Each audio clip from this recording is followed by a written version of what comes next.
everyone. Welcome back again to your weekly astrological forecast. This one is going from September 16th through the 22nd. On the 17th, we have the full moon lunar eclipse happening in Pisces at 25 degrees of Pisces. And then the rest of the week, the moon hits up a lot of planets as it moves through Pisces, Aries, Taurus, and Gemini. And then later on in the week, we have our autumnal equinox, the first day of fall. So that'll be when the sun hits 0 degrees of Libra. And then later on in the week, we also, well, that's, I think, Sunday night, actually. We have Venus moving into Scorpio. Yay! So anyway, I'll just take you through it one day at a time as usual and bring over my table right now. Okay, so here we are with Monday's chart, September 16th, 5 a.m. And, well, before I get started here, I just want to say, if you guys watched the debate, or if you've at least seen little clips here and there, we all know that somebody got their, you know what, handed to them.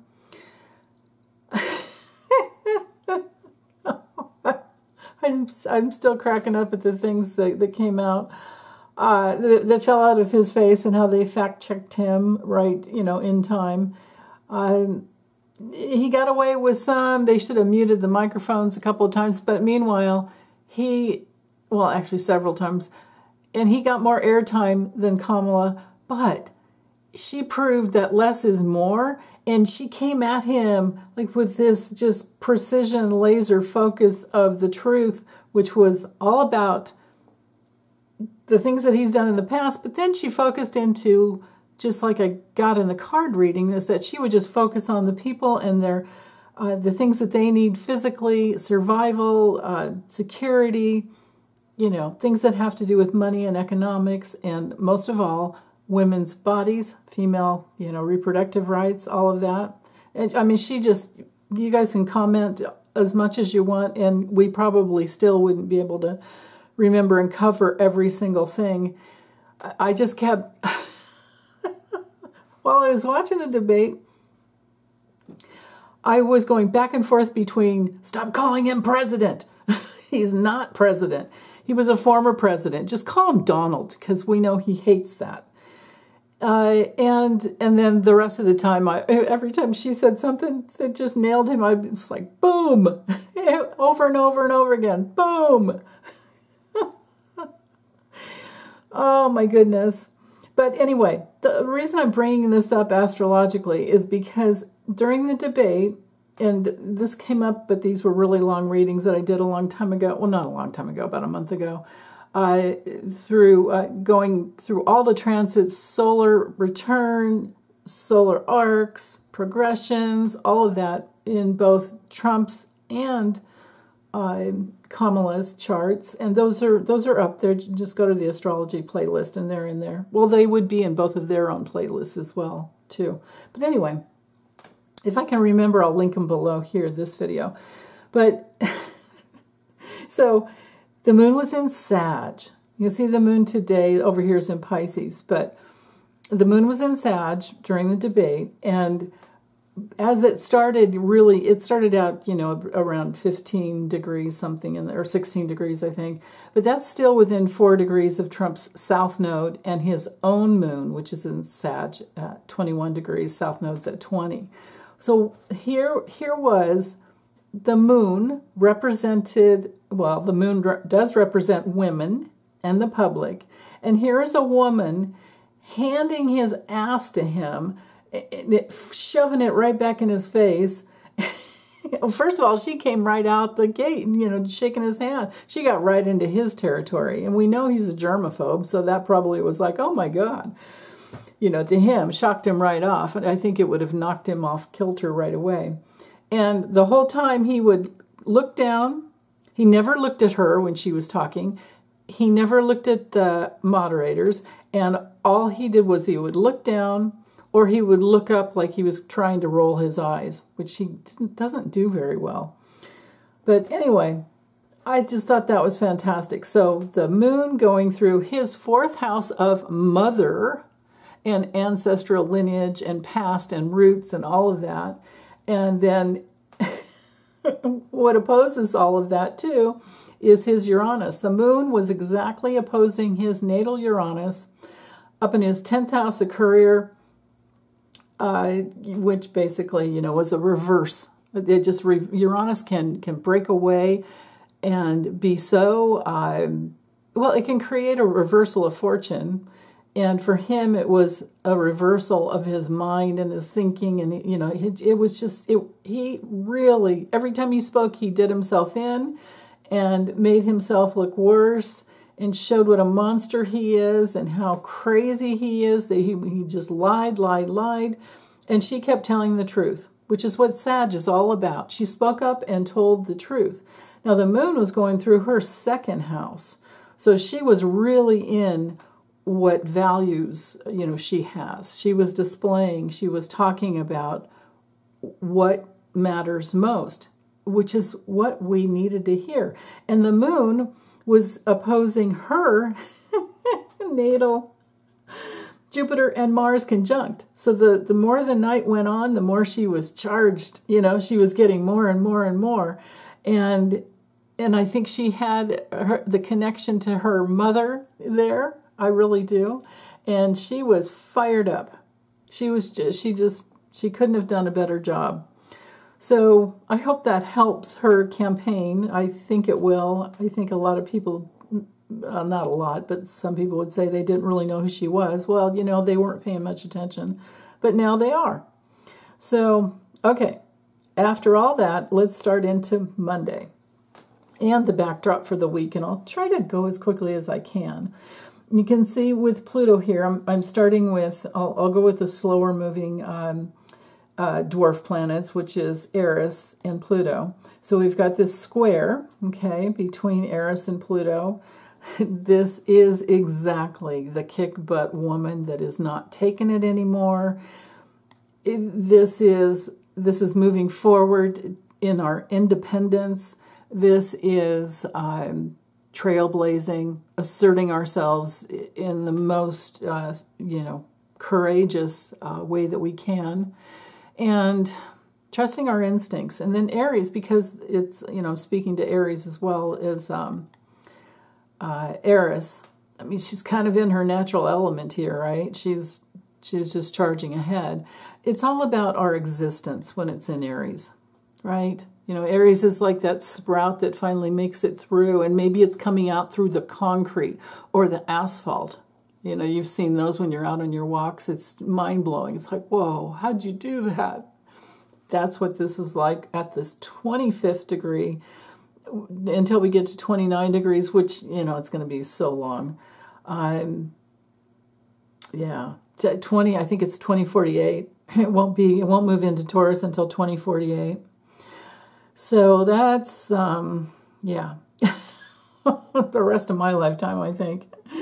And then squaring Pluto. So with Pluto, and especially in Capricorn, retrograded back into, for the next 8 or 10 weeks, somewhere in there. What's the date? I forget. Is it October 11th? It'll go direct again at 29 degrees. But it won't make it back to Aquarius until November 19th. So there's that. Now, Pluto, just think power, think transformation. Just look at the glyph, it's like a soul with his arms up, or a person with their arms up, or a cradle for the soul. And then the cross, well, they're all pretty much, we have a lot of crosses. But like the cross to bear, the human soul that has this cross to bear in each lifetime to evolve. But we're all hardwired for love. We're hardwired for pleasure. I mean, that's who we are. It's about evolving out of the hate, out of the fear, and remembering that fear is finite and that love is eternal. But some love will stand up and go, wait a minute, what you're doing isn't loving, and I'm going to fight you for that. That's what this square is all about here. And this is I mean, it's not exact. So if I went to the tight orbs, it wouldn't show through, but it's there. So, and because there aren't so many darn aspects, I thought I'll just leave the regular settings, just leave the standard set of aspects. So anyway, this is a backdrop that's going to be for quite some time. I mean, I don't even know, here, let's play around. Let me go to let's go to the, whoops, no, not that, years, and let's see how long. Okay, not 1 year, but if we go to the months, you see, Pluto's at 2 degrees of Aquarius on August 16th, 2025, okay, and it's still, well, it's square in Chiron, but Eris, so it's Pluto, of course, it's going to do its, movement, while Eris just sits there and waits, So anyway, let's go back to the normal chart there. Okay, so for months, we're going to be within this frame of reference here, and we know that it's happened before because Pluto had the whole sojourn going through Capricorn starting from like late 2007 and then really stayed in 2008 until just to and right up to here. So I think I said it last week. It's like this is the last time Pluto's in Capricorn in our lifetimes. And for, when you think about the USA Sibley chart, our 4th of July Independence chart, Declaration of Independence, this is where, Pluto, we started out with Pluto in Capricorn. So, yeah, I think it was at 27 degrees. I think it is at 27 degrees if I remember correctly. But, okay, so this is the last pass, the last gasp for people who think that they are powerful if they control all the money and if they are greedy and if they use Capricorn energy in the negative, which would be abusing resources, not caring about other people, abusing the earth, being dictators, being, just fascist and autocratic, right? Controlling. Just think the dark side of Capricorn is controlling and manipulating reality to meet, something very selfish. The light side of Capricorn is all about hard work and duty and self-responsibility, like the little cross, to bear, right? And it's like, I'm here on earth, I'm willing. I have goals. I want to create positive reality. I'm planning, setting intentions, positive intentions out into the universe and moving through my life in that way with positive intentions. And no one's perfect and we slip up all the time, but we can put ourselves back on our path. And which is, there's a lot of Sag energy in being on your path, which is also Sag being ruled by Jupiter. And that's where, that's what Kamala was doing. Like, here's Trump talking about the path he wants to take everybody on, and really, it's just it's his own selfish, his own selfish opus just to keep himself out of prison. And then here's Kamala with the Sagittarian. Okay, if we go in this direction, or this is my vision, this direction, this is where I want to go, and showing up for freedom and speaking up and what she has faith in and talking about her beliefs. And it's not full of dogma and it's not full of religion. And she blew the cover on the whole, well, we already knew it, everybody knew it, but Trump didn't want to own up to the Project 2025 backers and how, that's his plan. And then when it comes to healthcare, he has concepts of a plan. Never got rid of Obamacare. Because you didn't have a plan, man.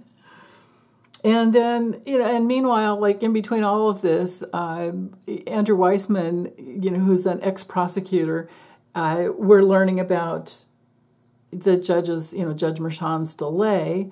But then Andrew Weissman was saying the delay turns out that it keeps the case out of the Supreme Court before the election, and it makes it much more likely that it could send Trump to jail. Because before the election, if things go back to SCOTUS before, they can say, he official acts, all of those ridiculous things, and because all of the court cases, they're going to end up going back to SCOTUS. So we need to have the Democrats in the House and the Senate, and we need changes. So there's a beauty in all this delay that we're experiencing. So what needed to happen was either Merrick Garland jump on everything right away, which he didn't, but if he would have, and then things could have come down before SCOTUS had too much going on. Well, I don't know. They still might have given everything to Trump. But bottom line is, all these cases are going to go back to SCOTUS, and if SCOTUS isn't cleaned up enough or afraid enough of the people, or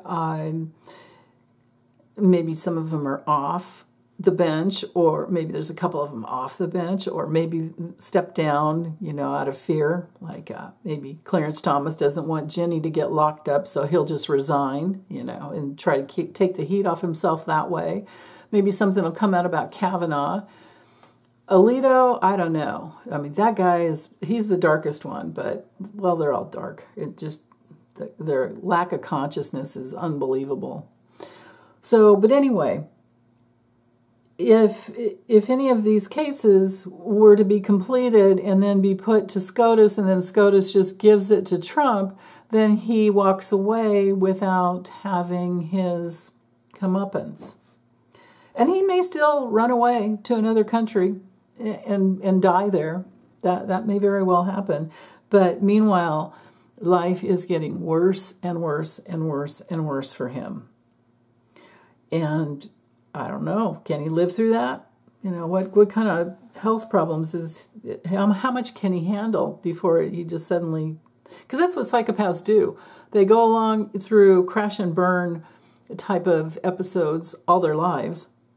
We just might not see it, but they're physically going through it. And then all of a sudden, someday they're just down all of a sudden, and you don't, you think like you didn't see that coming. Well, internally it was always there. So, stroke, heart attack, whatever. Yeah. Okay, so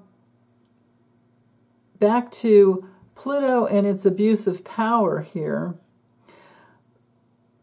The women are holding space over here saying no to the abuse of power.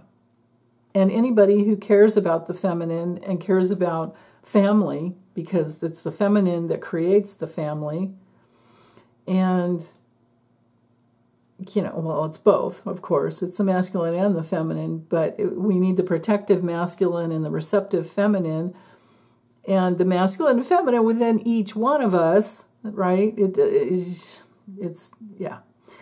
So with that square there holding space for months on end, we will be revisiting.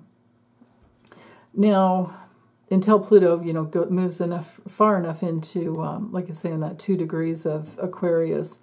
But like I keep saying, Aquarius has its dark side too. It can be bigoted. It can be just all about themselves and want to keep things, because it's a fixed sign. Fixed signs don't want to change.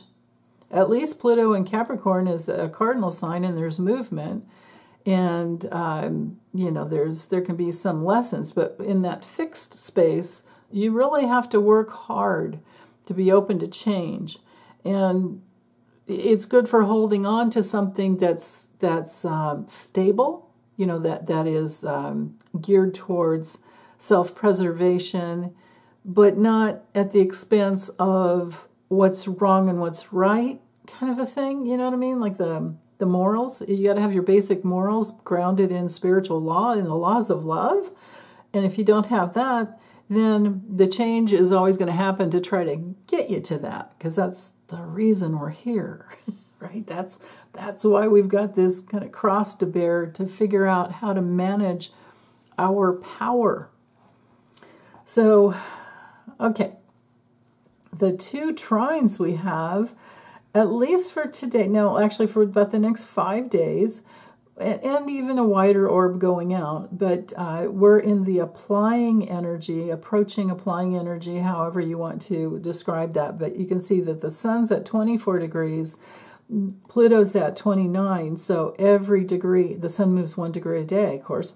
So every day it's getting closer and closer to this trine to Pluto. So this is all about discerning and trying to create, well, gathering all the facts has been happening, and Mercury's doing his job in there too, or its job, whatever. Mercury the messenger is helping us gather more facts and figure out what's useful, what works, and what doesn't. And it's trying to Ceres in Capricorn, so this is helpful. Both of these trines are very helpful, and they're quicker, they're faster moving energies. Now, so it's not just the sun, it's also the south node in Libra, Libra being geared to justice, fairness, and equality. And then the sun in the last decan of the sign of Virgo brings us into something deeper. Like we deeply know which way we want to go. We have the details. We've been tracking the patterns. We understand practically what we can do. On the practical levels, we all have our limitations depending on your age and your financial situation. But Virgo can be very resourceful. Capricorn is extremely resourceful. And these 2 trines here are really, really helpful. They're helpful for relationship, and they're helpful for legal issues, justice, fairness, and equality, all types of legal issues. It's helpful for relating with other people, it's maybe getting partnerships going, and things that create more power that can grow, bigger than you could by yourself. So every day that goes by this week, so all week long, we have this nice trine up to Pluto there. So this can be used in really, really wonderful ways. Just think of, work, whatever it is that you've wanted to maybe get done. If you have any projects, this can be a very useful week.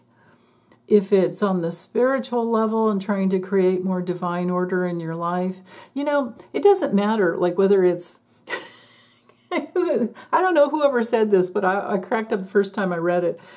It was like, to get to enlightenment, chop wood, carry water, It's like one step at a time, and it's physical, and it's in your body. It's like, so on the health levels, maybe you're doing cleanses, or maybe you're cleaning up your diet and you're trying to exercise. Maybe you're figuring out your food intolerances or outright, allergies are kicking up because of the Virgo Pisces polarity can sometimes do that. And this week I'm speaking also to Mercury opposing Saturn here, because this week is really, really good for that, for healthcare, self-care, anything to do with digestive systems, because that's Virgo. And then Pisces over here, Saturn and Pisces, Saturn will teach us that we're more sensitive than we believe, than we've ever known, right? So there you go on that level. But then with the trine to Pluto up here, so breakthroughs can happen here. Contradictions, confrontations would be more likely as to what you can and cannot digest, what is useful or not. We have decisions here, and then breakthroughs, confrontations, and then leading to breakthroughs. And then with the trine moving up, the trine coming from the sun being the spotlight, of something much more deeper and brilliant, this can help you get into divine order. So again, here you are like on the path to enlightenment. Well, enlightenment is always to enlighten yourself as to who you really are on the inner levels. It's not about, well, I mean, yeah, it can be cosmically like we're all studying astrology, right? Or we are students and practitioners of astrology, but when it comes to true enlightenment, it is about knowing who you really are and how you are connected to the entire universe.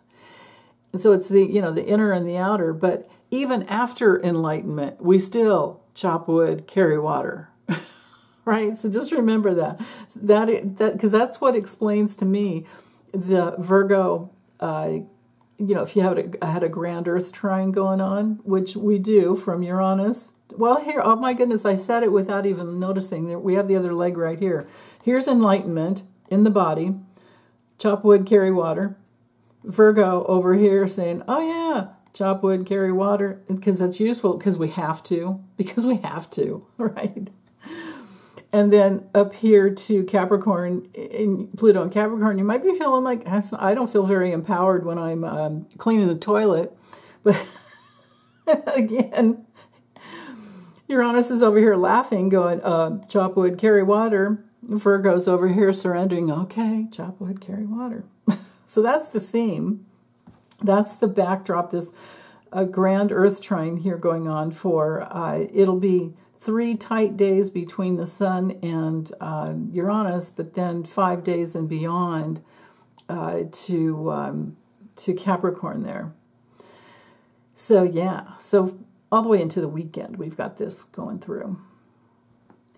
Okay, so that's nice. I like that, and I do like this other trine coming up to Pluto, although I have to say that even though we, traditionally we tend to think, oh, the blue lines are easier and good and whatever, but they're not always. Sometimes they're just contact points of very fast-moving energies. Trines can really move quickly. With the sextiles, we have opportunities, but they don't manifest as quickly as the trines, because the trine, the 120 degrees is a very, that's a divine order aspect. And you can see that Neptune here is at the peak of 2 sextiles, and I talked about this last week, and you can see the kite. So today, Monday, we do have the kite with the sun at the tail.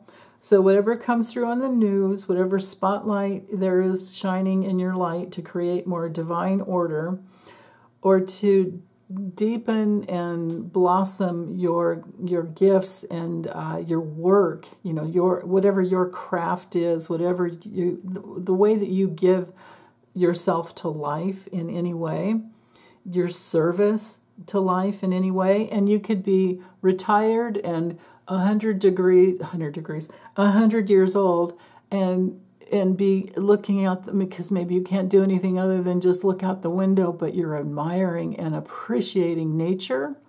That's your service, and that's beautiful. So, and the way you love others, right? The way you love yourself and the way you love others, and keep that love flow going, that's beautiful.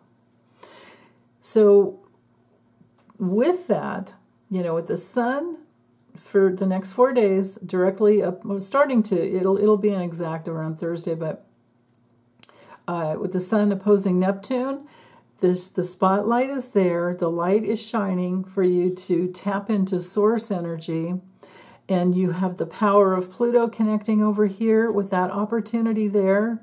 So connecting to source energy will empower you, and connecting to how you can wake up, so we have like the great awakener over here. We have awareness over here, spiritual awareness and spiritual power. And with the trine from Pluto to Uranus in a very tight orb, we've got a little over 2 degrees here, getting tighter as Uranus is retrograde. It's going to go back to 23 degrees. So we're going to have another hit of this later after that trine wears off. It'll come back in later as Uranus goes direct in Yeah, so I don't need to bog you down with those dates right now. It's important to focus in on today and this week. So fast-moving energy here, like I was saying before, chop wood, carry water, enlightenment, individuation. With Uranus, Uranus is all about individuating and liberating your soul. It's all about freedom. It can disrupt things, but it does bring through breakthroughs. It does bring through inventions. Anybody with a strong Uranus in their charts can have, or strong Aquarius placements as well, can be very good at inventing things. Uranus rules astrology, science, technology, lasers, AI, all of those things that that create the ability to see beyond the physical. It's outside of the realm of Saturn, so we're like, ooh, things are more open and can be quite revolutionary sometimes. Let's see. So with that kite there formation, I feel like I've covered that. So it's all about being empowered on your spiritual path and then going towards more and more freedom and liberation in abundance and in your body, being in Taurus. And then we have Venus over here at 21 degrees of Libra. So now Venus has moved into that third decan of something coming through that's much deeper and brighter and loving, and because Venus is all about harmony. Now Venus is also about money. So there's a couple things going on here, though. So with the trine to Jupiter, we could have really, really good energy moving through, in the realms of communication, balancing things out, working with others. It could be really, really good. And then we also have this opposition, and sometimes this can be because of the opposition to Chiron and then the connection to Eris. If you're fighting for, the good of the greater whole, if you're in the heart of hearts and focused on the good for everyone, and you're a champion fighting maybe for the underdogs, or maybe you're an advocate for any type of justice. How about, voting equality and, my goodness, the voter suppression stuff that's going on. I mean, one thing that came through, where did I see that? Mark Elias's Democracy Docket YouTube channel. I think it was early this morning. I watched it really early. Felt like last night because it was so many hours ago.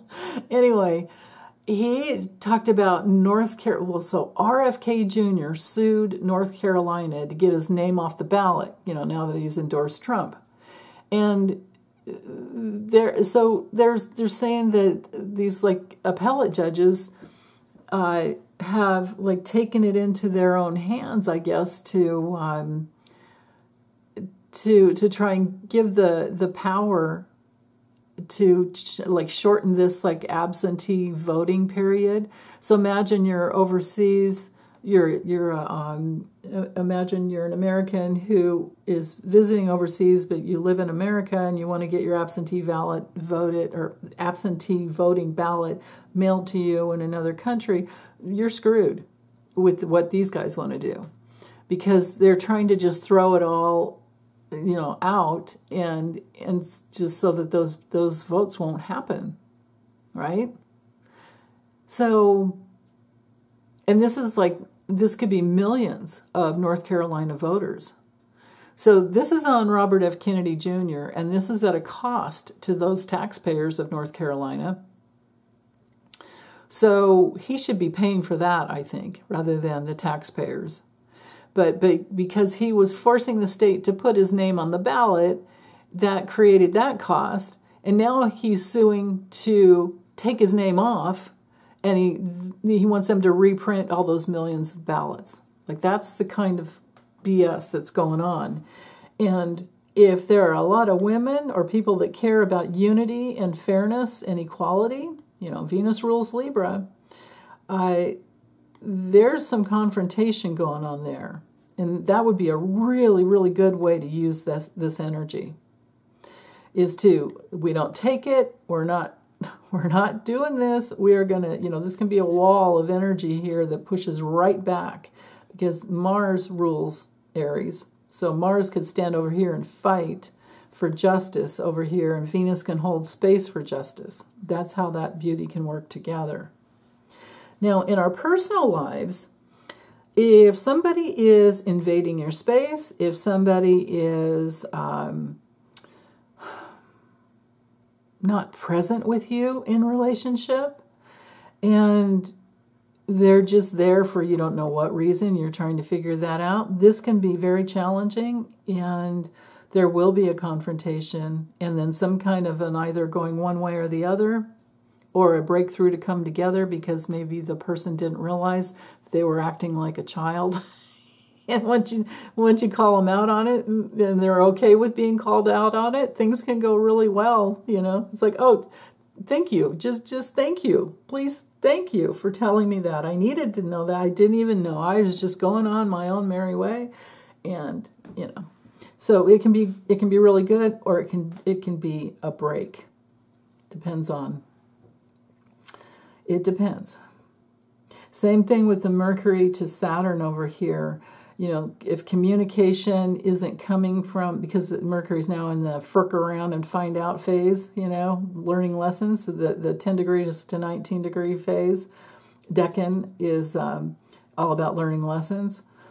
So if somebody's over here feeling kind of victimized, this is the time they're going to, you know, realize, okay, I don't want to play around in this stagnant old energy anymore. And there could be a breakthrough there as well. There's definitely a confrontation. So the confrontation is to not allow yourself to be victimized and to not engage. Just, you know, get out of those vicious circles, because you'll just spin in those vicious circles. And the only way you get out of a vicious circle is to jump outside of it and leave. Leave the abuser. This could be the government that some people are feeling abused by. Like, this could relate to little Mikey Micro Johnson. Well, he couldn't bring it to the floor because he didn't have the votes, and I guess he kind of got smacked around a little bit by some of his own. But he's, you know, trying to get the government shutdown going. That's what he's trying to do, because Trump told him to. So there's that. So the further this plays out, you know, closer to is it the end of the month, I think? Oh, I don't know. It might be next month. I shouldn't even say, because I don't know what that exact cutoff date. I don't know why I thought it's September 30th, but don't quote me on it, please. We'll have to look it up. But we'll be watching it, you know. It doesn't work out well in election time, closer to an election, and people are messing around with that. They don't like that, especially with all the firefighters out there, with all these wildfires going on. Oh my goodness. Can you imagine being a government employee, which firefighters are, and then having a government shutdown? Like, what? Yeah, so, no. Okay, anything else with this before, so I can move on? I covered the sextiles there. And I've got a little semi-square here from Saturn to Pluto. Well, this one is people, this is about people trying to decide about where they want to align their power with. So this has to do a lot with voting here. This has to do with sometimes some friction and some indecision. Yeah. So, okay. I think we covered, we still have, it's only a 2 degree orbit, well, only, that's tight enough. Can you see the grand square going on here, you guys? So 1 T-square here, this, and we had this last week. I think we ended the week on it, and it's still there. And And so Ceres, of course, being up at the apex between the nodes, so nodes of the past geared towards justice, fairness, and equality, and movement towards a powerful way towards independence and existence, right? Our individuality as far as choices. So, there's decisions here, right? And it's all about justice and fairness. Okay, I can't say it enough. And then Ceres up here, which is our dwarf planet that has to do with all the feminine reproductive cycles, of course, but also how we and what we protect in our lives. She's there to hold space for humanity and animals and food and, farming, all of that. But in Capricorn, Ceres in Capricorn up here, it's still in that first decan, so we're laying those foundations. And, so we're at decision points, because squares, wherever you see a square, the 90-degree aspect, you can be sure that there are obstacles and challenges, and there's a call for action, usually.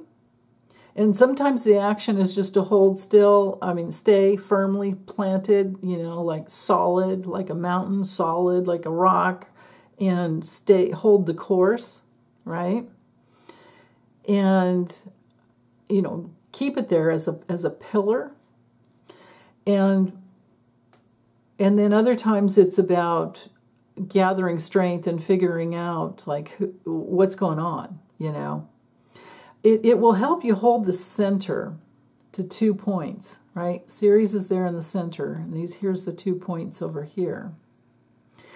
So on one side we have our existence, and on the other side we have we're all in it together. And what is fair? Everybody wants to be treated fairly, right? That's why we're here, incarnated in the USA. And no matter what country you're in, you want fairness and justice and equality. And if you don't have it in the country that you're in, you want to be in a country that is fair and just. So, because injustice is very painful. And it's a very, very painful thing that all humans go through. The problem is that we have this limited perspective of this specific time and space here on the planet, and we're not looking at how things work over a period of lifetimes. So sometimes things can just be so painful just to see, but then we have to think back, oh, well, wait, what about my last lifetime? What was I going through? Maybe makes me wonder have I reincarnated with some of the same players so that I could finally heal in some way? And then when you think of the laws of karma, don't think in terms of this for that, because it's never that simple. It's always, it's always back to the belief system, right? So we're here working out our false beliefs, and those are the challenges. But with the squares, just remember, sometimes it's fight or flight. People can be in your face or they can withdraw. Some people, the outright narcissists, they're going to be right in your face. Some people are covert narcissists. They are, they're kind of giving to get, but secretly stabbing you in the back, or just not committed. They're not really committed, but they're just in it for themselves. Well, the true test up here is, what are you willing to stand up for, and what is it that you are really wanting to protect? Where's your loyalty to, the group or the people or whatever, or whomever, whatever this is in your life, this relationship or this job or principles, whatever. But the lesson is always, to stand our ground and to be honest. And eventually the squares will help you master an issue, and it will help you to be so much stronger. So now we've got another. So now we have a grand cross. See well, this my darn program doesn't draw a line with the nodes, but there's a opposition here, and you can see the opposition here. And so we've got Mars at the other end in Cancer. So we've got this grand cross going on to the nodes. So your past and your future. And what will you stand up for, and what do you want to protect? And this is all cardinal energy, so it's movement-oriented energy. And Mars, remember I talked a lot last week about how Mars will fight for what it wants. It motivates us, it gets us going, it activates. So all of us Cancers that, any planets you have in Cancer, well, or any of the cardinal signs actually, there'll be a connection in your chart because this grand cross is in your chart somewhere. You just have to overlay this and figure it out. And this would be an important one to really look at because we will be tested. Others in our lives will be tested. We have to be careful about what is the displacement, like displaced. I was trying to think of the word displaced anger. Like you're really mad at yourself, but then you take it out on your loved one, or you hate your job, so you come home and you're just depressed when your partner doesn't deserve that. And what you really need to do is find a different job. But if you're in fear for your security, or maybe you're just going through a tough time where you can't look, like sometimes people go through those periods in their lives, and oh my gosh, and it breaks my heart. Like imagine you have 3 kids you're trying to feed, and you're all alone in it because maybe you lost your partner in COVID, or your husband or wife, and during COVID, it's all on you, and you don't have the time to look for a new job while you're taking care of your kids and working at the same time. Things like that. If you have any cardinal planets, this venture of Mars moving through Cancer will activate you at one of these points. This whole Grand Cross will be activated in your chart, and you just have to see how it could play out. But it could play out really, really well. It could motivate you, especially imagine if you were born with Mars retrograde, like I was. I always have this. I'm really looking forward to. It's been good for me so far. It'll bring energy into your life. Things that you were putting off, if you were putting anything off, will now be activated. You'll be ready to go. The weather is changing. The weather's getting better. So there'll be a turning point there for you if you were trying to get out more. In the sign of Cancer, we're talking about nurturing and self-care and sensitivity, and it rules our homes, it rules our parents, it rules our family, it rules our emotional security. It has to do with protecting ourselves. It's a very psychic sign. It can be. Actually, even used in the wrong way, it's still pretty psychic. But on the dark side, Cancer can be controlling and stuck in the past and fixated on survival and fearful. And projecting that outward can be a real pain in the butt to live with because it's not nurturing of any opportunities, and it can be very selfish. But it's coming from trauma, So planting those seeds of which, Mars gets that energy moving, can turn it all around so that you can move the energy through and heal and integrate sometimes too, so that you're more secure in yourself. Bottom line, the transit of Mars through Cancer should help all of us feel much more secure in ourselves, or if you're feeling very insecure, then those are the issues to work on. So, and that's always a good opportunity. It's not bad to get triggered. It's just bad to not work on it. You don't want to eat your way through this, because it's Cancer, right?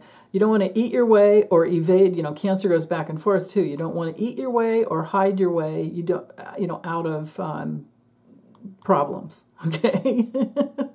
We don't want to mask the problems. We don't want to hide behind the problems, because Cancers can be very vulnerable. Just think of the crab, the tender meat inside and the harsh shell, and they can get crabby. People can be crabby with this kind of a transit. Kids can be crabby, especially. But anyway, back to Mars. Just think of the nature of, what do you really want? What motivates you most? And this is your time to get things going, and you're going to find that you have new motivations that you didn't really know were in there, because Mars moves energy. And then, like I said, chop wood, carry water. It's like one step in front, one step at a time, one foot in front of the other, or maybe you go side to side a little bit with being in Cancer. But bottom line is, it's about creating like sanctuary, sanctified space. And sometimes it's just space inside. Maybe you're tight and cramped and you need more inner space in your whole system. So that that internal space can grow, and then you can feel much more free. Like if there's a lot of pressure on you, if people are pushing on you, because I'm thinking with this cardinal energy here, you get somebody pushing on you with the Aries, and another one attached over here with the Libra, and the Capricorn's over here saying, you got to get that done. Here's the hard work here, and you're the sensitive one down here. And then there's all these relationships, and then there's these new things that you want to do, but maybe somebody's coming at you from this angle, and at some point you got to go, stop. Everybody stop, right? And you need your space. If you have to go crawl under a rock for a while, that's okay. Just say, I'm taking some time out, and then it becomes the quest to make things simple. Keep things really, really simple in your life. Create simplicity. And that's the beauty of Cancer, and especially with Mars in Cancer. It's about, one way you can use it is to try to take care of everybody, right? Because Mars wants to go somewhere, and with Cancer, it's nurturing and caretaking.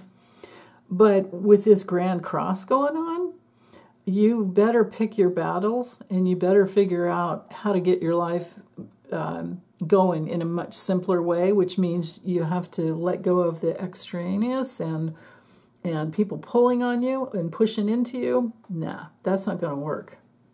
So that's how I see this Grand Cross playing out here. Now, with the Sun and this double inconjunct going over to Chiron and Eris, that further reinforces. So this is where the beauty, it kind of all ties together, where and especially because the Sun has that square going over to Jupiter as well. Right? I mean, that's pretty incredible too.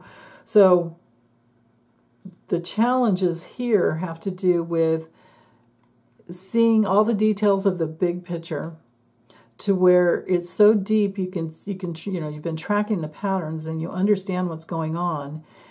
And just like where we are politically, if you just think back like 4 years ago, we didn't know. We knew Trump was dark and a con man and a liar and a cheat, and we knew who he was. But the details of all that weren't out there for everyone to see, and we felt alone in it. Now that Jupiter's in Gemini, and it's sitting right on his Sun and Uranus, and well, actually it's past his Uranus, but it's sitting on his North Node and his Sun. His North Node's at 20 degrees Gemini, and his Sun is at 22. So Jupiter's up here kind of blowing things up. And it's giving him, if he had half a brain, he would use it to try and heal and change his belief system. But he's not doing that. He's doubling down into stupid territory. So what happens there is this fast-moving energy from women that want fairness and equality and justice, and everybody else that all these attorneys and legal. I mean, my goodness, we all want justice and equality. We want justice going on. And there is the opportunity for that, or there is that free, fast-flowing movement, again, with the trine. Being in the right place in the right time and creating divine order is one of the attributes of the trine. And so, yeah. And then with that, again, like I started to say, sorry, I got distracted with the square going on here from the sun to Jupiter, with the sun at 24 degrees, those details, those facts coming out. And so if you don't see them now, you don't want to. People that are not going to change and vote for Kamala, or maybe they're not going to vote at all, or whatever they're going to do. The facts have been out there for so long, and now it's really heightened. So, and then, it won't be long before, it was the 22nd, the sun moves into Libra, and we begin that journey. Justice, fairness, equality is going on for a whole month there. So, let's see, is there anything else before I move on? Yeah, just this opposition with Venus to Chiron and Eris. I think the last thing to say about that is Eris is the strongest one, holding space here for that independence, and it's all about women. It's all about harmony. And it rules, Venus ruling, money as well. You can see how spiritual law says it should never be us versus them. We are all in it together. And this is about creating those win-win situations. That's the confrontation here. So, we'll see how people handle it. Okay, Tuesday we have the full moon eclipse coming in at 7:34 p.m. I've done an in-depth political election reading on this already. And also for Trump and Kamala in their videos, I went into the eclipse into their charts too. So those are all in the playlist if you want to check them out. Let's see. Just to go over it again, the most important thing, you can see the full moon here, right? Well, this is the morning. The eclipse doesn't start till 7:34, but this, I wanted to give you guys the morning time. So the moon's at 16. It's starting to get tight in orb to Venus. Okay? So the sun over here, 25 degrees. When the eclipse happens, the moon will be at 25 degrees, and it's going to be that much closer to Neptune. So, but the morning time, I just wanted you to see that you've got that conjunction with, let's say you're up even earlier, you've got the moon conjunct Saturn, so it can feel very serious. Saturn brings in a little more of a sober, somber kind of energy. But Saturn is great for, it might be, you might have a little extra juicy dream time because it can delay, and in Pisces it can be dream time. Because, with Saturn it can slow things down and delay things a little bit. But it's also about limits sometimes and inhibitions. And then other times, Saturn is very, it's about mastery. And it's definitely always about maturing and growing up. So that's the task, and especially with the full moon, once the moon hits closer to Neptune, it has already picked up the vibe off of Saturn, which is what I wanted to show you guys. So, yeah, and if you want to, I'm going over a little bit here, but I've already done the backdrop for the whole week, so I guess I don't really need to waste any more time on that. I would just say, I'll just go by with the hours, and we'll look at the other aspects that the moon is making before it goes full. Okay, so see how it's really just going to be that opposition there. And because we don't have anything over here to do a trine, And then, so let's get to, oh wait, that's only 10 a.m. I have to take my glasses off so I can see that really small font. I gotta get all the way to 7.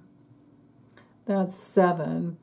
7:30. Let's go. Well, shoot, you know what else?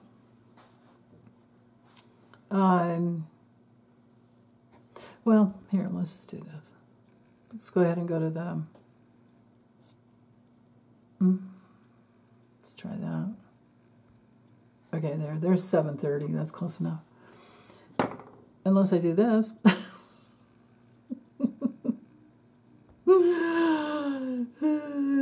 There we go. 7:34. Okay, so there we are.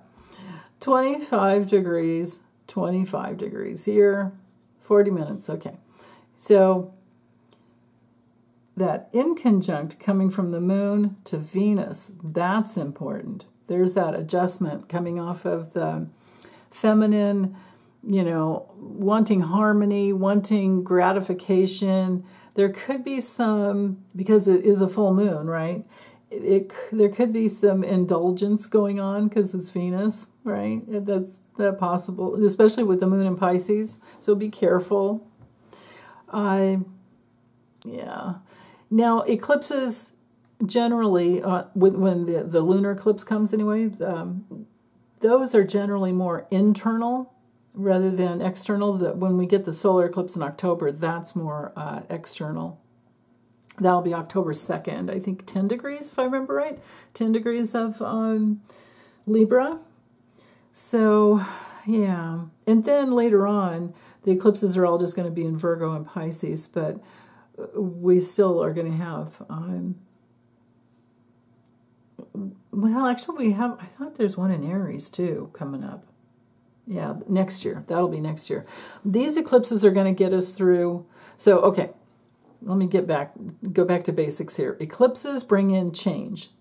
And the full moon, it'll be a lunar eclipse, full moon lunar eclipse first, and then it'll be a new moon solar eclipse after, 2 weeks after.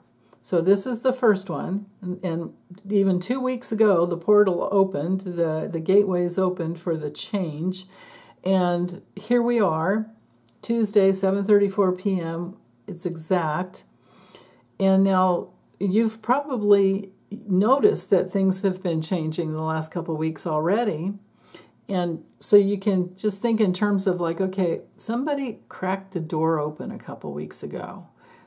There's a bunch of light coming through, and you might have gotten kind of curious and wanted to see what's in there, or maybe you opened the door, and maybe it's your light from within that cracked open a door and started putting some energy into this one new area in your life, or the same area but doing things in a new way, or the same area and doing things the same way but getting better and better and better at it, so that now, as of today, that door is all the way open. And there are no limitations as to what you can do with all of that energy, really. It depends on what you want to do. So with the full moon in Pisces, the door is huge. It's not a door, it's a big, I'm thinking of like the Griffith Observatory. It's like that big, just look up and it's all there. Yeah, so it's so big in Pisces. It's unlimited potential. It has to do with anything that you can imagine. It has to do with all the arts. It's very compassionate, very sensitive, but it's also, this can be challenging for some people because this can be victimhood kind of energy, right? Where you don't believe you have any control over your life at all, and it's all about other people controlling you. And we have to pray for those people and try to help them, see that they can make changes. And the details about how to do that are over here with the sun shining the light in Virgo. But this can be high anxiety for some people, right? It's like, because the door's open and it's unknown. You don't know what's over here. In Neptune, it can be very nebulous. And people can be very, very, it's unity consciousness, But you have to pick your spot. You have to pick what you have to, work to the point where you know what you want to bring through and start really laser kind of focusing in on that and bringing that through. That's what the opportunity really is. And there is the adjustment that has to be made. Sometimes this is like some relationships won't want to go with you, and there's a break there. And then with the other in conjunct over here, quincunx, whatever you want to call it, same thing, it's a 150-degree aspect. This from Eris over to the sun and from Venus to the moon. We're talking about, so the quincunx will bring in this feeling that something's not right. Like, I don't feel centered. I don't feel centered when I'm in this relationship.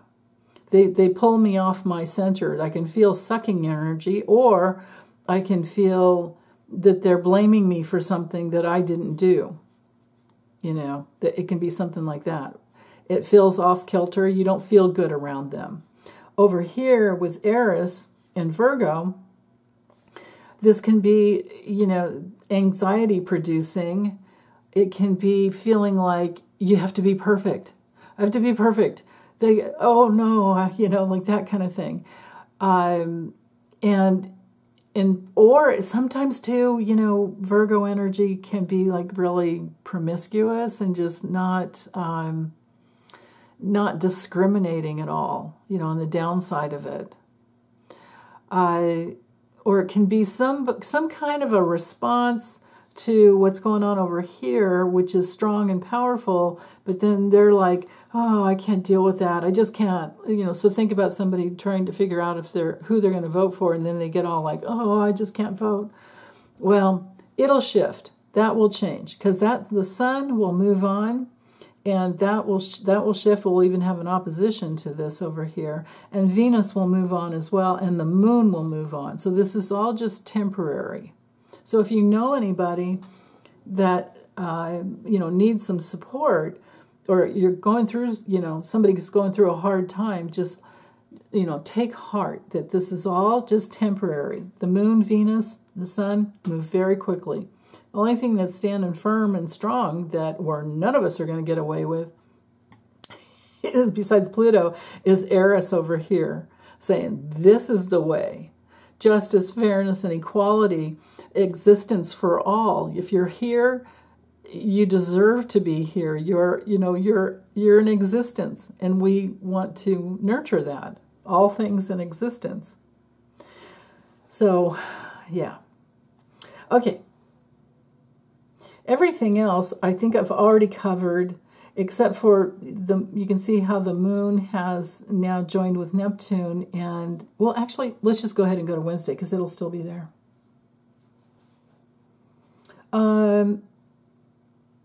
Yeah, it's just not as strong. No, because the moon, no, well, so I lied. Hold on.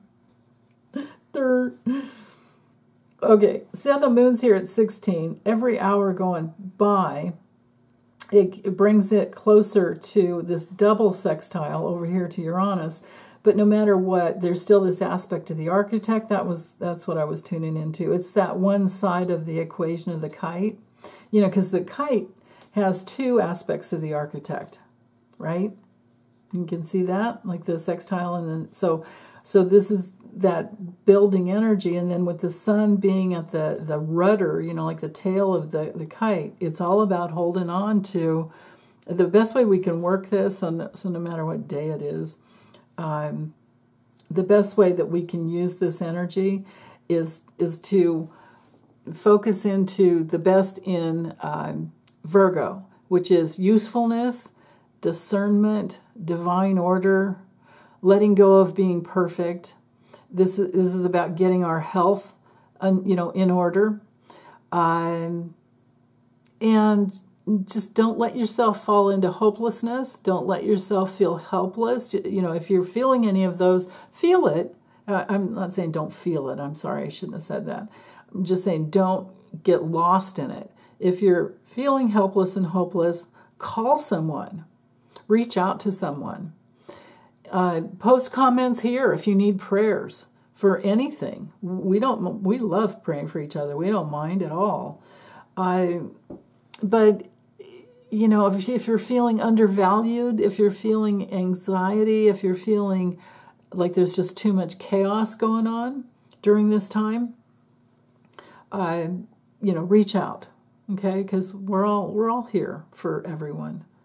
So, all right, now Wednesday morning, I set it at 3 a.m. so we could see when the moon moved into Aries. So no matter what time you get up, the moon's going to be in Aries, and it's going to be close to the North Node, or past the North Node, which is, of course, looking into the future. And so it's kind of one of those get up and go get 'em days. Like first thing in the morning, you just might be, you know, it might be one of those weird mornings where, well, it depends. Everybody's different. Some people get up and go pee, and then they get back to bed a little bit because maybe it's cold or they're just, or whatever, for some reason. I think this would be one of those mornings where you get up and you just go, and you don't, you know, you don't go back to bed. It could be. So anyway, the aspects. So the moon's headed towards a square to Mars here, which won't happen till 3:27 exactly. But I think the smarter thing to do for the rest of the week here is to start, because we've already looked at the overview. I think I should change the get the aspects back to the tight orb. Yeah, because now we're basically the rest of the week we're tracking the moon. Okay. And then, you know, on the 22nd, we're going to have the first day of fall, the autumn equinox, and we're also going to have the Venus will be in Scorpio too on Sunday night. So I have a chart for that. But so for this morning, the moon is trining Pluto. Neptune's still trining Pluto too, but because these are exact, you know, we're talking like within 1 degree. It's not showing up there, but it's still there. But now with the moon in that first degree cardinal energy of Aries, this is something new. This is some initiation of energy that you can get going, or you can initiate something in your life. You can really assert yourself and your individuality this morning. So this is a good, 2.5 days we'll have the moon in Aries. So for today, there's an opportunity. The sextile here brings in opportunities, but opportunities are just there, and you have to bring in some commitment if you want to manifest something. Now, this connection between Neptune and Pluto, the manifestation can be invisible because it can be more of a more peaceful, powerful way to be in life. And that it's you don't see it on the inner levels, but you can feel it. And I promise you, it does manifest peace outwardly because everything starts on the inside. And we can see now we have the exact opposition to, about 5 minutes off difference over here from Mercury, because Mercury moves so quickly, but we have that exact opposition. So there could be something with the news coming out that has to do with someone in the government, you know, being ruled by Saturn, news being ruled by Mercury. Virgo, it would be very just the facts, you know, that kind of thing. And Mercury being in that second decan of learning lessons, we're learning more and more about who these dark people are. You know, we know Texas AG Ken Paxton is doing everything he can to suppress the vote in Texas for Latinos. Yeah, and LULAC is, you know, they're tracking him and fighting him, but he's been so aggressive and so abusive. I mean, who sends people? Who sends the FBI in to these almost 90-year-old grandmothers' homes to be searched and make them wait outside in their bathrobes for 3 hours while they go in and turn your house upside down. Like, who does that? I mean, that guy, talk about somebody needs to be locked up and in prison. And he has. He's been, I think, since 2015 or more, he's been, bribery kickbacks, construction kickbacks he's guilty of. So there could be something that comes out, something like that. The facts about someone who has victimized others, who holds a position in government. And you can see we also have an exact semi-square going on here. So there's friction there. This could be, a powerful person in the government. Saturn rules Capricorn, Pluto's power. Saturn in Pisces can be victimizing and gaslighting people. And then we also have today, we have a sesquisquadrate or sesquisquare. That's coming from Mercury to Pluto, so that ties it in even more. This can be stubborn energy, though, too, with both of these. So, but the sesquisquare could bring in an unexpected detour to some government person's plans. Now, for us personally, this could be, pay attention when you're driving. Maybe your GPS isn't working just right and there's some disruption to trying to get to where you're going. Allow extra travel time when you have these kind of aspects, is what I would say, especially in the morning. And then you can see clearly the sun and the inconjunct over to Eris. So again, adjustments. The quincunx inconjunct aspect will make you feel kind of a little off, maybe uncentered, or just some situation where it doesn't feel right and it requires your attention and these adjustments. Or if you don't make the adjustment, it's going to nag you and bug you until you do. Or sometimes it's something that pops up and just demands, and I would say that's probably more what it's likely about. That first thing in the morning, there's something demanding your attention, and you have to take care of it. So, okay, let's go ahead and go to Thursday. Thursday, it's 1:44 p.m., but for Eastern time, you guys, at 4:44 p.m., I love that, 444, we have the moon conjunct Chiron. This morning, though, I have this chart set for 5. The moon is at 16 degrees of Aries, so it's already crossed over just one day. Look how far it's gone. It's already crossed over and over the North Node, so we're focused on our path. We are going in the direction that we need to go, but then there's this adjustment. Mercury, something in the news over here, and it could be about something in the public, because the moon rules the public.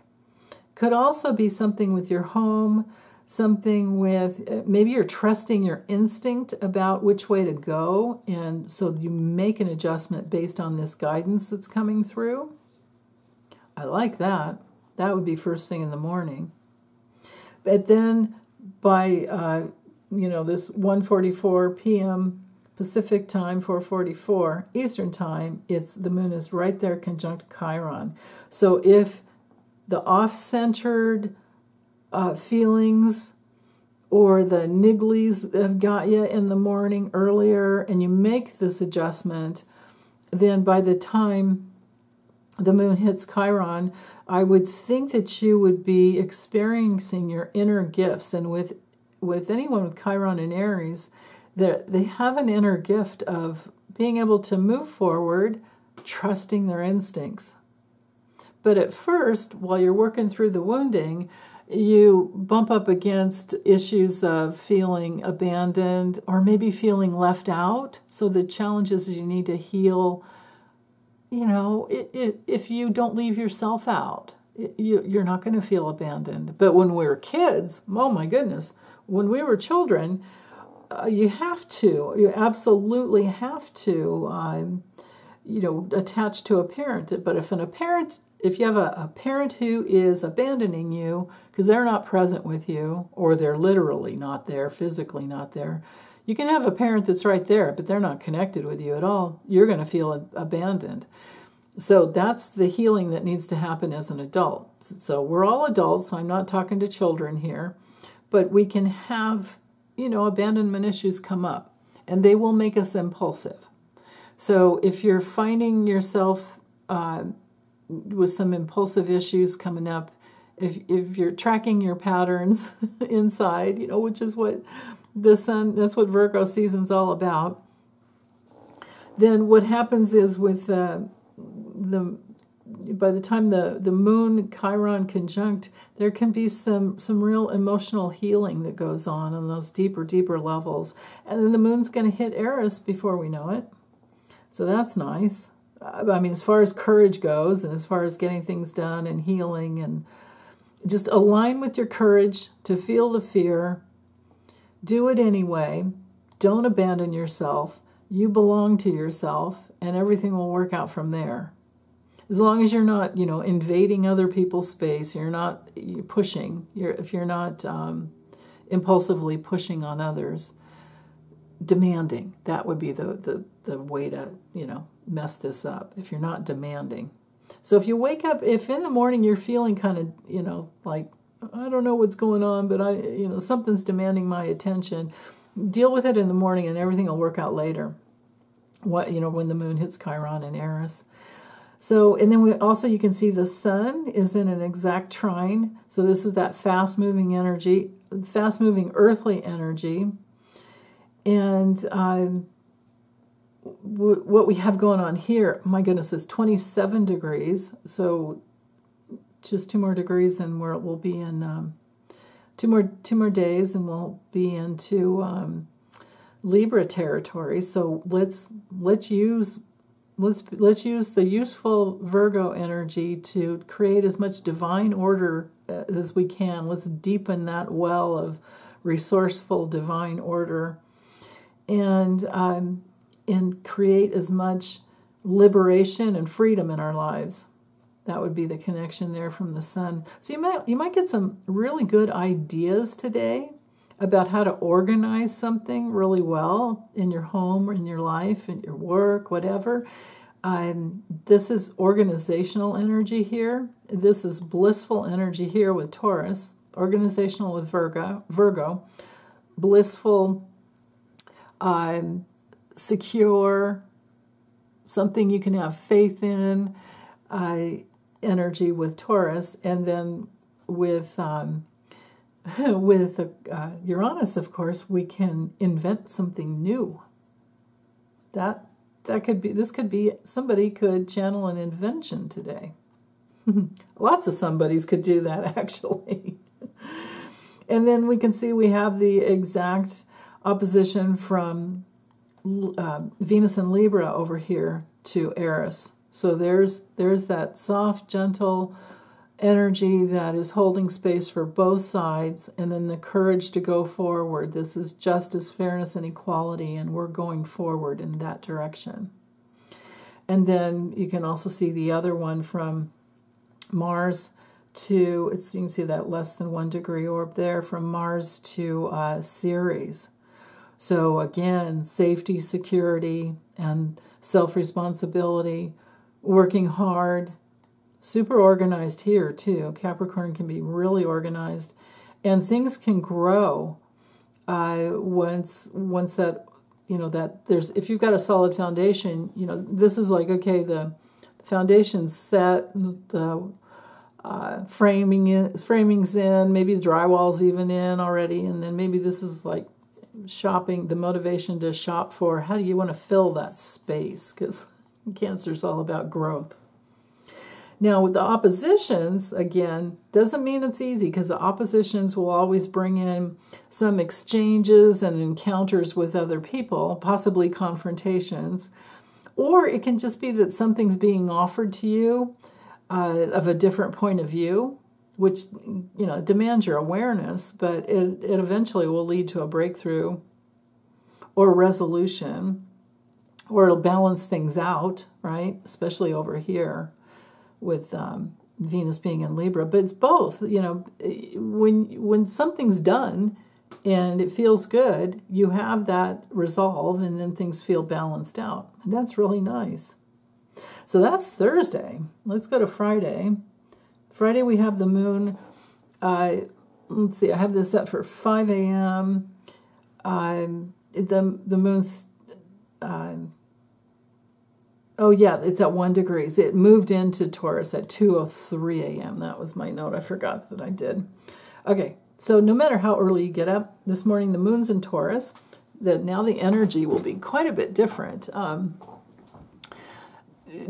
Taurus is all about the things that you own, the things that you feel safe with, the things that you have.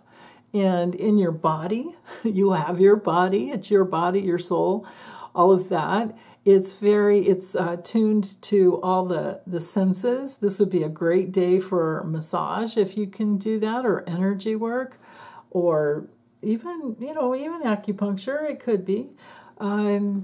If that nurtures you, whatever nurtures you in your body, this could be a great day for shopping for food,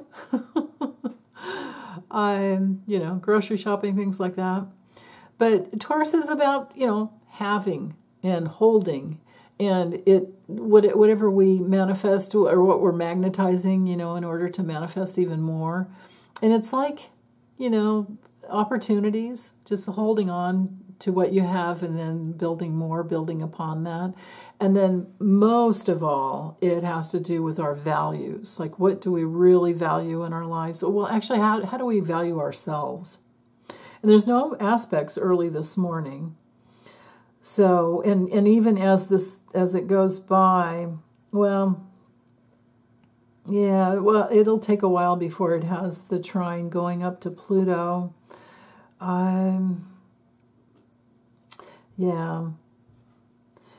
Let me set it at, let's get to the hours, and let me go forward, and let's see how long it takes to get anything going here. Yeah, there's the sesquisquare starts at 8 a.m. Okay, so there could be a little disruptive energy because it's hitting Mercury to the moon. Try not to get distracted with this, because Mercury can be distracting. This could be something that comes out on the news, and you're doing something and you're headed in the direction you want to be, and then something over here comes in about 8 a.m., and then suddenly you've got a detour or a disruption to the plans that you already had made. That's a very real possibility there. Well, let's keep going. So that would be at 8 a.m. to 9 a.m., 10, and then we even have the semi-square here, which brings in a little indecision because of the disruption. So none of that's fun. And then it's done by noon. Okay, and then we have an adjustment that has to be made because of something from the past. I think this is probably. It could be something on the news about a legal issue, but it could also, and we're interested in it, so we kind of, we're listening to it in the background, and we're not as focused on what we could do, or could be, as focused on. But it could also be a relationship, something that comes up in a relationship where somebody needs you and needs your help, and then the adjustment has to be made, or otherwise it's just going to keep bugging you. And Venus is coming, it has that tight orb there of the other in conjunct to Uranus, so that can be disruptive as well. So Friday might kind of be a little bit challenging. But it's not before 8 a.m., I think, right? I think the early morning up to 8 a.m. is a really good space for focusing in and working. But then it gets kind of wonky between 8 and noon, okay? Let's keep going. Same thing, that, the adjustment to relationships there.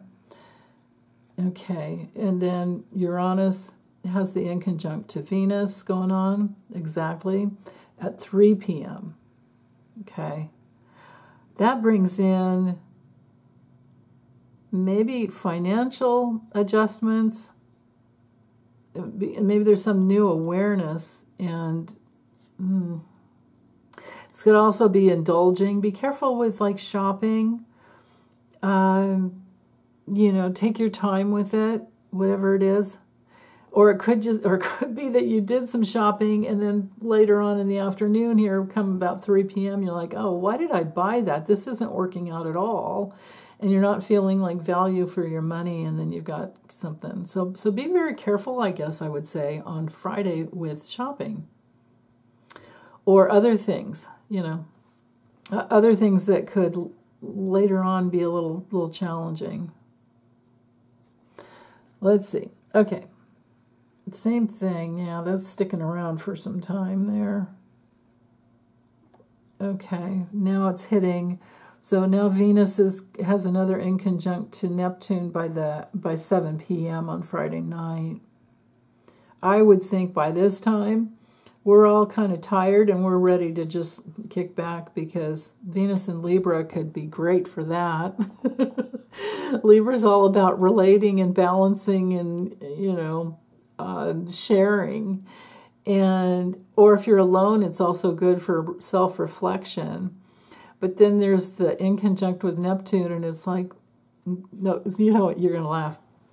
So I know you guys have all been through it. You're watching a movie with somebody and they keep talking, and you have to stop and rewind it, and then, you know what I mean? All these, that's that kind of energy right there. And I'm thinking of that because Neptune rules, and especially Pisces rules movies, film, you know, streaming, all of that, the arts. It's like, oh, the music is so good, and then they turn it off or whatever. Or, yeah, just talking through a movie, which can be so frustrating. Let's see. Venus, yeah, same thing there. Okay, let's go one more hour. Yeah, I think I'm going to give up there. Let's go to Saturday. Okay, Saturday we just have the aspects to the moon. Nothing early in the morning. You can see the Venus and the two inconjuncts coming off of her. So boy, she's really determined to bring in some balance. She's really determined to harmonize something or bring in some harmony, balance, and beauty. Maybe it's about beautifying something. Maybe this is a little lack of sleep because you're staying up too late working on some art project or some beauty project, beautifying something around the house. Now, Venus also rules nature, you know, all of nature, so this could be something really wonderful with working with Mother Nature. And the other inconjunct to Uranus could be there because new ideas keep coming in, and then you're making adjustments as you go. So it's not bad. I can't say it's great for relationship, but it's sure not bad for projects, actually.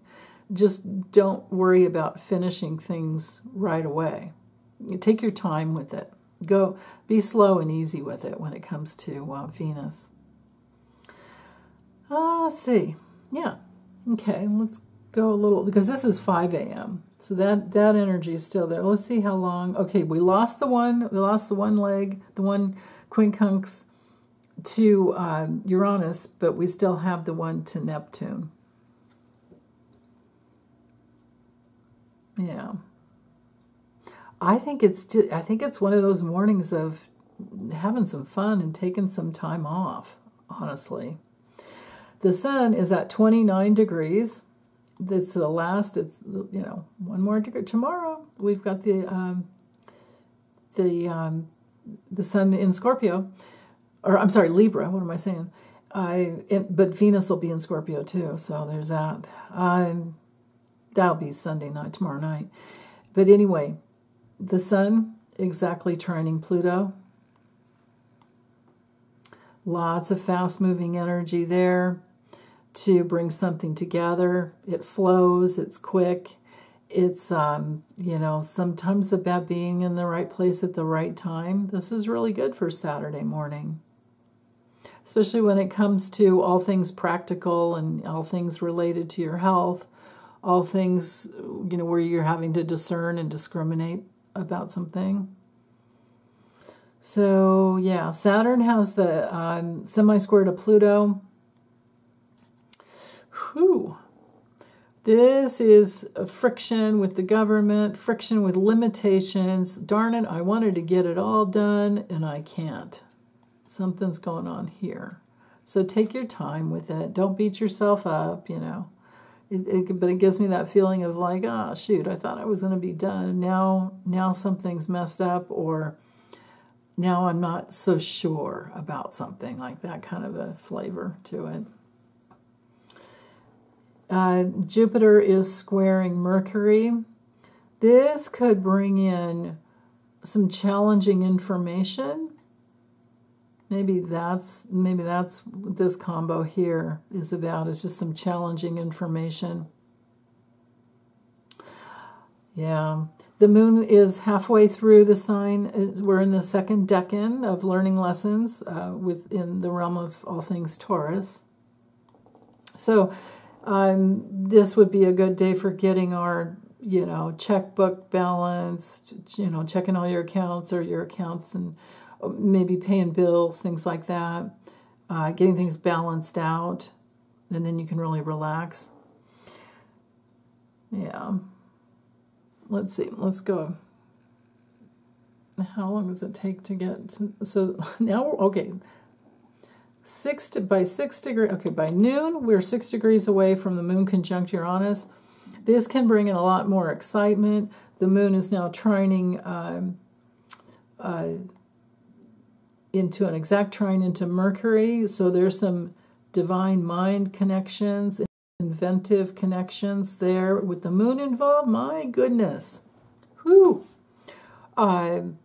Saturday. Oh, and this is when, you know, I have my live stream too, so join us, join Lisa and I. This could be fun. This could be exciting with Uranus. It could be some kind of, you know, thinking outside the box. Uranus can be definitely, you know, well, it's the energy with Uranus. So the reason I'm speaking so much about Uranus is we just have to vibe the moon into it. The moon is our mood. The moon is the, you know, the public, but it's the like what makes us feel safe, you know. Taurus is so related to safety. So this could be, it's exciting, but we feel safe too. And then there's conversation about it with Uranus, with the trine over to, so the moon's trining Mercury, but it's gonna hit Uranus, and then the sun will also be involved, right? So as the day goes on, so from noon on is a really good time for trusting your intuition. Think about new things that you might want to do. It's time for thinking outside the box, feeling, you know, into what you want to do. Do you really want to do that? Like, what do you really, really want? And Uranus being the change agent, and then connected over here to Mercury, like the information flow. And we also have a little semi-sextile here, so it's the beginning of the ability to manifest something. From the moon to Jupiter, there's a connection there, that talk to, you know, the connection of communication between the moon and Jupiter can actually be really good. It can be good for healing. It can be good for expanding based off of a new idea. And with Jupiter now fully into the last decan of the sign, being at 20 degrees, we are, you know, blooming, and we have a deeper relationship with the information that we've been gathering for quite some time. And Jupiter's all about, you know, natural law and spiritual law. It's all about success. It's all about, you know, our philosophy about life. And, you know, it heals. Jupiter can be very healing. It has to do with our hope and our faith and our future. It can be a lot more cheerful today. Jupiter is very related to all things related to abundance. And in the sign of Gemini, of course, it's about communication and connecting all the dots and bringing in more opportunities. So that looks good, especially for any kind of like online learning. This would be good. Yeah. Let's see if we go a little further into the afternoon. It's just going to tighten up there. Let's see how long it takes to get to that actual conjunction. 24. Okay, yeah, it's on the other side actually, but that's 11 p.m. So the entire day, it's the buildup of the moon and Uranus dancing together. I think that's great. Mercury is now in conjunct, though, in the evening with Chiron. So I would just say maybe don't stay up too late on Saturday. And because the more, the later it gets, with Mercury coming into the sun, like into the heart of the sun, I think it's called like a cazimi or whatever. It just means that things get more intense. The Mercury energizes the mind, and in Virgo, there's so many details. And if connecting into the sun, we're dealing with, and this is going to be all next week too. Mercury every day, right? Getting closer and closer to the sun.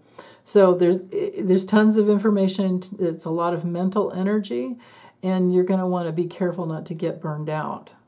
Okay, so try to make sure you get good sleep all week. Okay, let's go to Sunday. Which one? This one first. Okay, first day of fall. So the shift. I mean, I can feel it already. The weather's changing, and I love it. I just absolutely love it. Anyway, this happens at 5:44 a.m., September 22nd. Okay, so this is the time of year that we're letting go. The fall is always about letting go. And with the sun, this year, the sun will be moving closer and closer to the south node.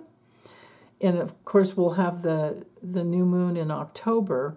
But for now, for this next week, Sunday and through into next week, every day it gets closer 1 degree towards the south node. So we are going to be looking into the past and making decisions based on, Libra sometimes has, that energy can be hard to make a decision because you're weighing both sides. This time, we're going to be delving into the past, and then there's that quick moving energy up to Pluto, and it's like, okay, I know what happened in the past.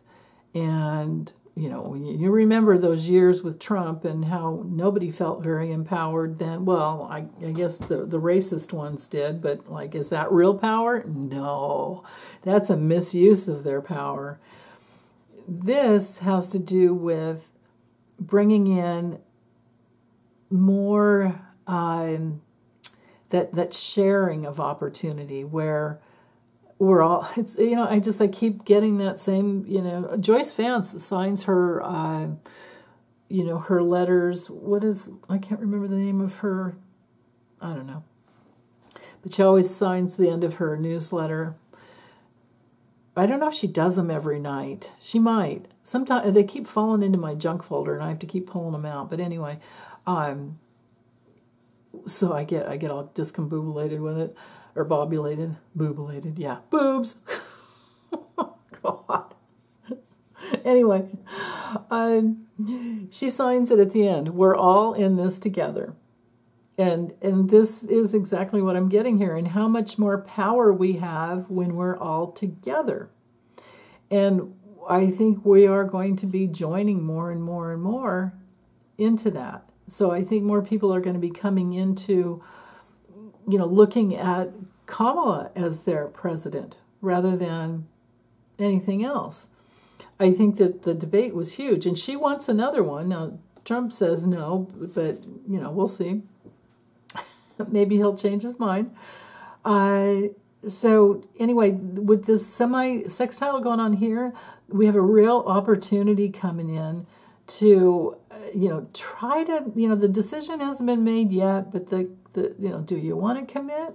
There's a relationship issue maybe here to look at.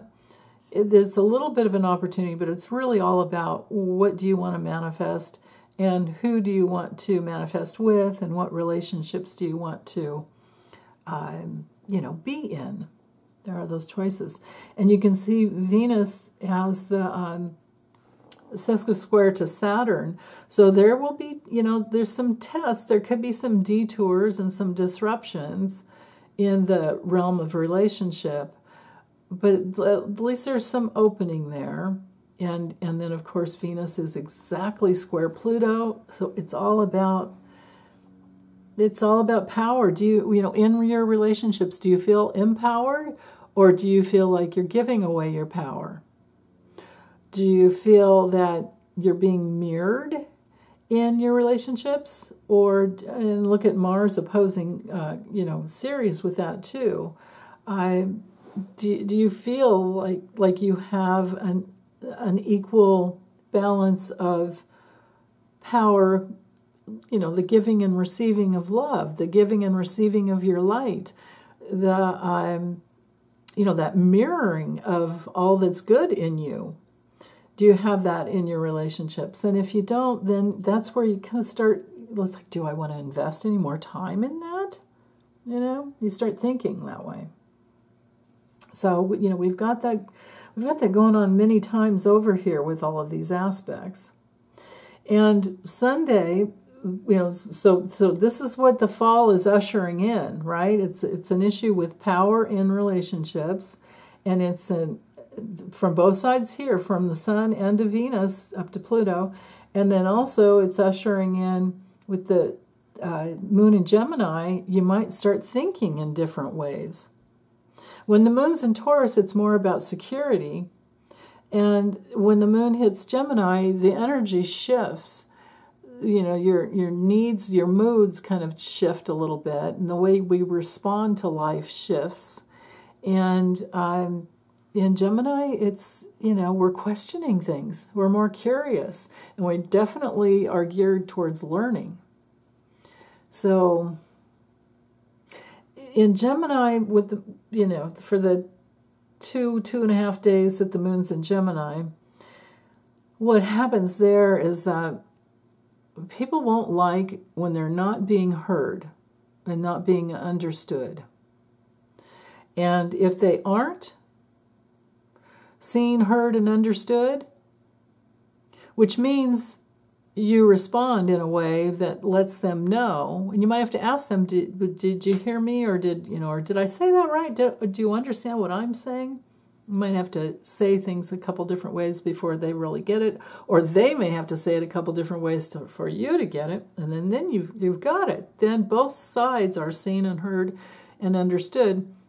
If you have that in a relationship or a situation where you've gotten the facts, Mercury's now in that last decan of Virgo, so it's all about the facts. Can't move forward with it unless you know the facts. You need all that before you can commit. Because Gemini's kind of weighing all those different options, all the different ways that it could go, gathering all that information about whether or not to commit. And with the Sun in Libra for all month, it's all about, what do you commit to? Or what do you put off and don't want to deal with?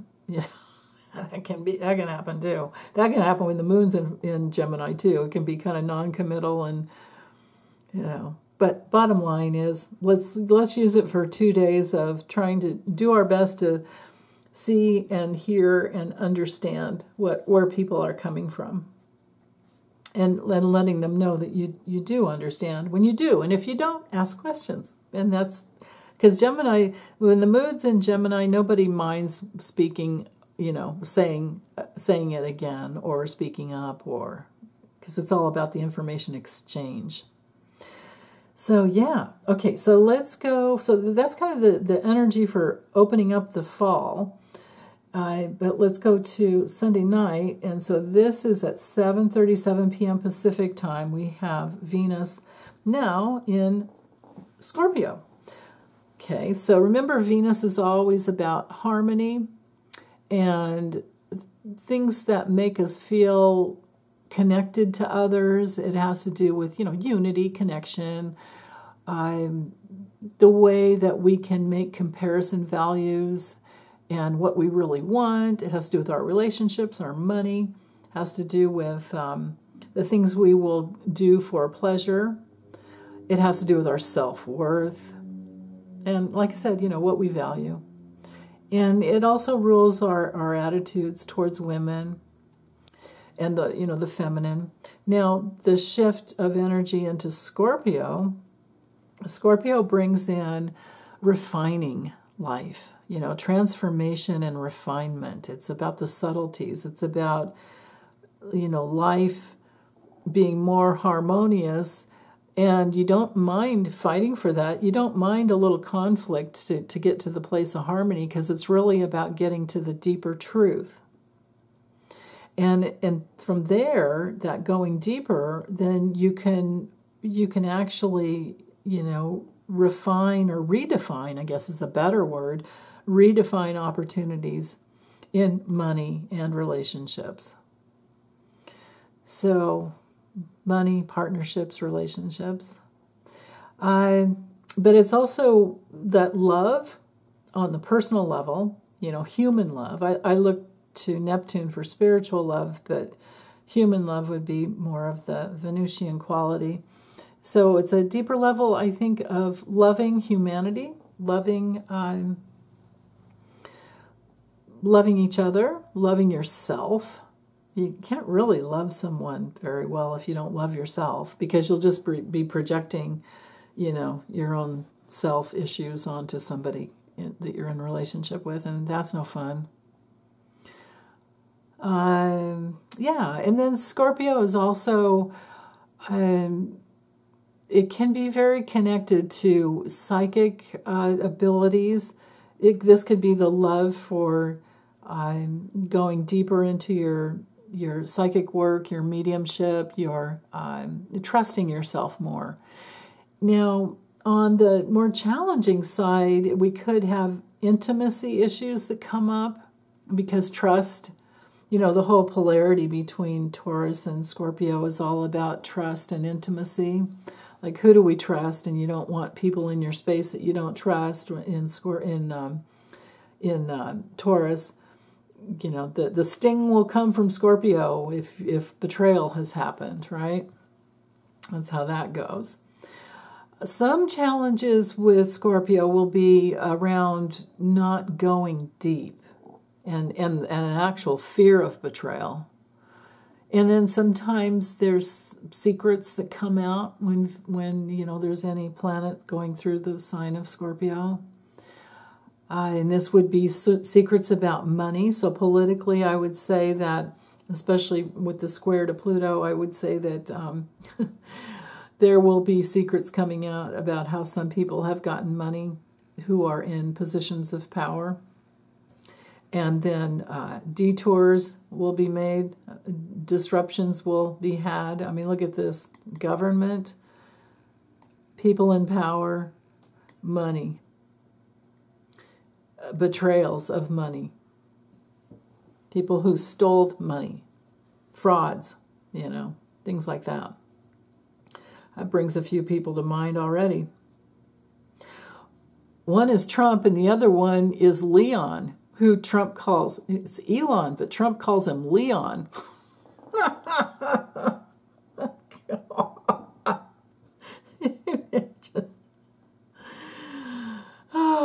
Imagine being a multi-billionaire and somebody just can't get your name right. Oh, okay. I feel like I'm in Scorpio territory with that one. Okay. Fear of betrayal. Fear of secrets coming out. But secrets will come out. Crisis will come out for some. And for the rest of us, we'll just go deeper and transform ourselves. How about that? I like it that way.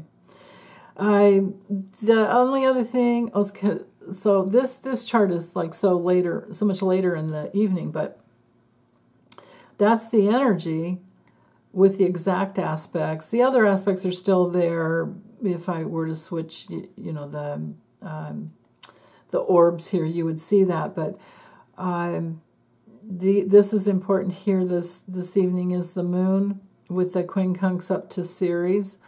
Ceres can bring through grief and separation, and in Capricorn it could be a job, it could be a position of status, it could be someone in the government there, and the moon in Gemini could release to, because the moon rules the public, Gemini's information, and then there's an adjustment that needs to be made because, somebody's been greedy and somebody's getting caught, and that will cause them grief and then separation from their voters.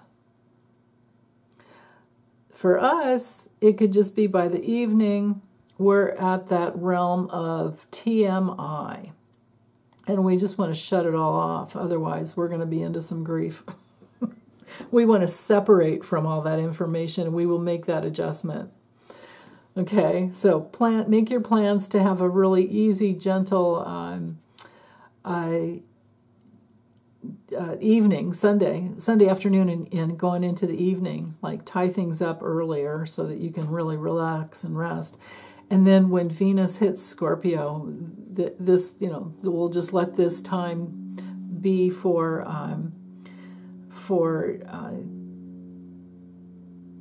I don't know, how long does Venus stay? It's about a month, I think, about a month and a half in each sign.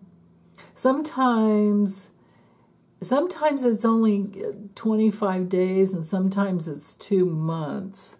Now, let's see. I'm looking up here at my chart with Venus. Yeah, we don't have, that's right, I forgot. We don't have Venus retrograde at all this year. So we can be certain that we have 25 days of Venus in Scorpio. Okay. So that's cool. So let's use that time up, let's use that time wisely. Let's use it to transform our finances, go deeper into our financial issues, our abundance issues, if we have any that we want to work on, and transform all of that. To say something to yourself every day, like, I'm a money magnet, or I'm a very successful, man or woman, person, whatever, or I always find ways to make money, or I love doing my deep healing work, and I'm open to trusting relationships. I'm open to relationships that I can deeply trust. But it's always back to trusting yourself. Relationships are always, I'll just end with this and say that relationships will always reflect how well you trust yourself.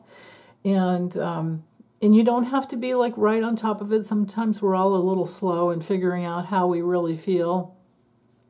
And, like you can be joking around with somebody, because some people have those sense of humor where they grew up in homes where people were a little combative and snarky. That's the word, snarky, very, very snarky. And you, let's say you don't, and you have a friend that did. Well, you might have exchanges of words here and there in a friendship where somebody says something kind of flip or off the hook, and it's a little snarky, and you laugh with it because it was funny. But then maybe an hour later, or 2 hours later, or 4 hours later, or the next day, you realize, damn, that hurt. You feel the barb, the Scorpio sting coming out. So it could be something like that for the next 25 days. Transforming those issues. So, but if you trust yourself and you go with your feelings, and it depends on the relationship. If it's a relationship that you want to invest in, then I would, you would say, or at least I would, I would spend the time to let them know that, you know what, that hurt. It actually hurt. And then have a conversation about it. And I'm sure they love you. And if they do, well, if they don't, you wouldn't be there investing in the conversation. So I'm sure that they would learn from your openness to be vulnerable with them. And that brings us back to the Mars in Cancer, right? And with the opposition to Ceres, is like, well, what do you want to nurture the growth in? And the mirrors of relationship, well, the Scorpio energy over here will work that through. And now Mars doesn't move quite as fast as Venus, so, but we will, you can see, eventually we'll have Venus trine Mars.